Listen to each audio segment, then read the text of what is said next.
Hello everyone, আসসালামু আলাইকুম। চলে আসলাম একটা বড় ভিডিও নিয়ে। সুন্দর যে ব্যাগটা দেখলেন এতক্ষণ, সেই ব্যাগটা আমি কি দিয়ে বানিয়েছি, কিভাবে বানিয়েছি সেটাই আজকে আপনাদের সাথে শেয়ার করব। আমি এখানে একটা নেট ফেব্রিক নিয়ে নিয়েছি। আপনারা এখানে টিস্যু কাপড়ও নিতে পারেন বা যে কোনো জর্জেট কাপড়ও নিতে পারেন। আর সাথে কেটে নিয়েছি ছালার বস্তা। আপনি ঠিক যতটুকু সাইজের ব্যাগ বানাবেন সেই শেপে সেই মাপে কেটে নেবেন। 4 কোনা করে আমি কেটে নিয়েছি। এই ব্যাগটা যে ছালার বস্তা থেকে বানানো, দেখলে বোঝাই যায় না। তো 4 কোনা করে আমি সমানভাবে কেটে নিয়েছি। আর এই যে কলমের দাগ দিয়ে নিয়েছি, ঠিক এইভাবে আমি সেলাই করে নেব। 4 সাইড সেলাই করব না, 2 সাইড সেলাই করব আর 1 সাইড ফাঁকা রাখবো। সেলাই করার পর দেখতে আমার এমন হয়েছে। আমি হাতেই সেলাই করেছি। আপনাদের যদি সেলাই মেশিন থাকে তাহলে আপনারা সেলাই মেশিনে সেলাই করে নেবেন। আর 1 সাইড আমি এভাবে ফাঁকা রেখেছি। এখন হচ্ছে নেট ফেব্রিকটা দেখলেন, ওই নেট ফেব্রিকটা দিয়ে আমি এইরকম ফ্রিল বানিয়ে নিয়েছি, যেটা আমি সেই যে ছালার বস্তা কেটে সেলাই করে রেখেছিলাম ওটার মধ্যে হচ্ছে লাগাবো। এখন চলুন দেখে নিই ফ্রিল কীভাবে বানিয়েছি বা কুচি দেওয়া কাপড়টা কিভাবে বানিয়েছি, এটা আপনাদের সাথে এখন শেয়ার করছি। প্রথমে আমি যেই সাইজের ফ্রিল বানাবো বা কুচি দেওয়া কাপড় বানাবো, ঠিক ওই সাইজের কাপড় কেটে নিব লম্বা করে, চিকন করে। ভিডিওটা দেখলেই বুঝবেন আমি কি সাইজের কি পরিমাণ কাপড় চিকন করে কেটে নিয়েছি। তারপর সুই সুতা দিয়ে আমি জাস্ট কাঁথা সেলাই দিয়ে নিয়েছি। পুরোটা কাপড়ই আমি এরকম কাঁথা সেলাই দিয়ে নিব একদম চিকন সাইড থেকে।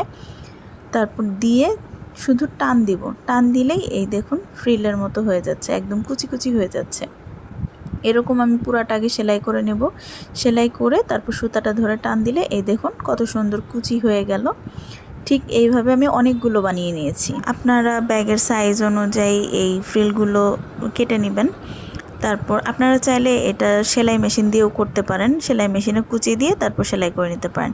আমি ভেতরে একটা এক্সট্রা কাপড় লাগিয়ে নিয়েছি দেখুন, যাতে হচ্ছে ফ্রিলটা লাগানোর পরে ভেতর থেকে আর বোঝা না যায় যে এটা ছালার বস্তা দিয়ে বানানো হয়েছে।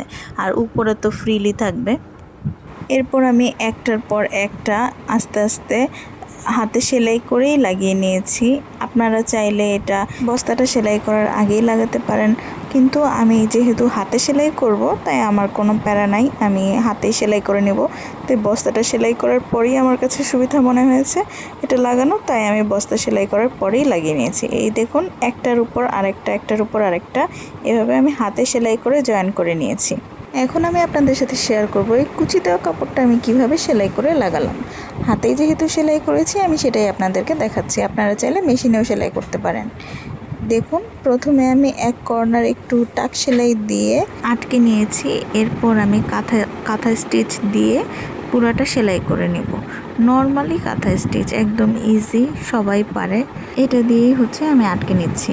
আর আপনারা যারা মেশিনে সেলাই করবেন তারা হচ্ছে বস্তাটা 4 কোনা সেলাই করার আগেই আপনারা এই ফ্রিলগুলো লাগিয়ে নেবেন। তারপর আপনারা ভেতর সাইড আর সাইডটা সেলাই করে নেবেন। আমি একটি কলম দিয়ে দাগ দিয়ে নিয়েছিলাম যাতে আমার এই ফ্রিল বসানোটা একদম সোজাসুজি হয়, যাতে একটু বাঁকাতেরা না হয়। আর বাঁকাতেরা হলে জিনিসটা দেখতে সুন্দর লাগবে না। এভাবে আমি একটার উপর আরেকটা প্রায় 1/2 ইঞ্চি পরিমাণ ফাঁকা জায়গা রেখে তারপর একটার উপর আরেকটা বসিয়ে সেলাই করে নিয়েছি। আর প্রত্যেকটা সেলাই অনেক ঘন করে দিবেন যাতে ছুটে না যায় আর দেখতেও সুন্দর লাগে। আর একটার উপর একটা থাকার কারণে হচ্ছে আপনার সেলাইটাও দেখা যায় না, আর ভিতরে যে আপনি বস্তা দিয়ে পুরোটা ব্যাগ বানিয়েছেন এটা আপনার দেখাও যাবে না।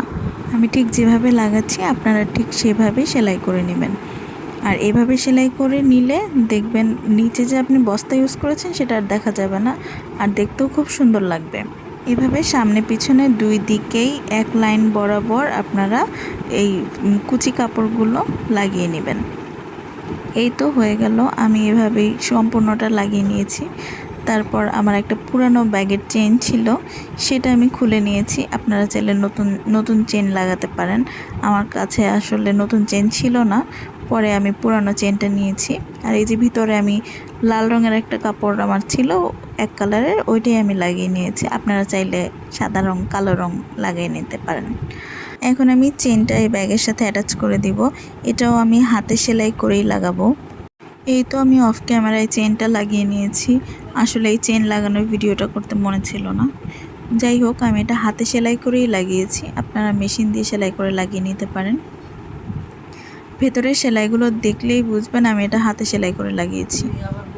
আর এই ব্যাগটা দূর থেকে দেখলে কেউ বলবে না আপনি হাতে সেলাই করে এই ব্যাগটা বানাইছেন। আর ব্যাগটা মেইনলি হচ্ছে গিয়ে আপনি ছালার বস্তা দিয়ে বানাইছেন, এটা দেখলে কেউ বিশ্বাস করবে না। এই তো আমার ব্যাগে চেইন লাগানো শেষ। এখন ব্যাগের হ্যান্ডেল বানানোর পালা, আর ব্যাগের সাইড দিয়ে আমি যে লং বেল্ট লাগাবো সেটা বানানোর পালা। চলুন এখন আমরা সাইডে যে বেল্ট লাগাবো সেটার জন্য আমি ছোট্ট একটু কাপড় কেটে এখানে লুপ বানিয়ে নিয়েছি। দুই সাইডে সেম সাইজের লুপ বানিয়েছি যাতে আমি এখানে হ্যান্ডেলটা লাগাতে পারি। এটা হচ্ছে গিয়ে ধরেন আমি লং বেল্ট লাগালাম সেটার জন্য, এখানে হুকটা লাগানোর জন্য। আর এই যে আমি পার্ল নিয়ে নিয়েছি এটা হচ্ছে গিয়ে আমি হ্যান্ডেল বানানোর জন্য নিয়েছি। একটা সুইয়ের মধ্যে সুতা গেঁথে এর মধ্যে আমি পার্ল গেঁথে নিব। আপনারা চাইলে বড় সাইজের পার্ল নিতে পারেন। আমার কাছে আসলে অত বড় সাইজের পার্ল ছিল না, তাই আমি মিডিয়াম সাইজের পার্লটা নিয়েছি। এখানে আমি বেশ কয়েকটা পার্ল সুন্দর করে গেঁথে নিব। এই ব্যাগটা আসলে আমি পিন্টারেস্ট থেকে আইডিয়া নিয়ে তারপরে বানাচ্ছি।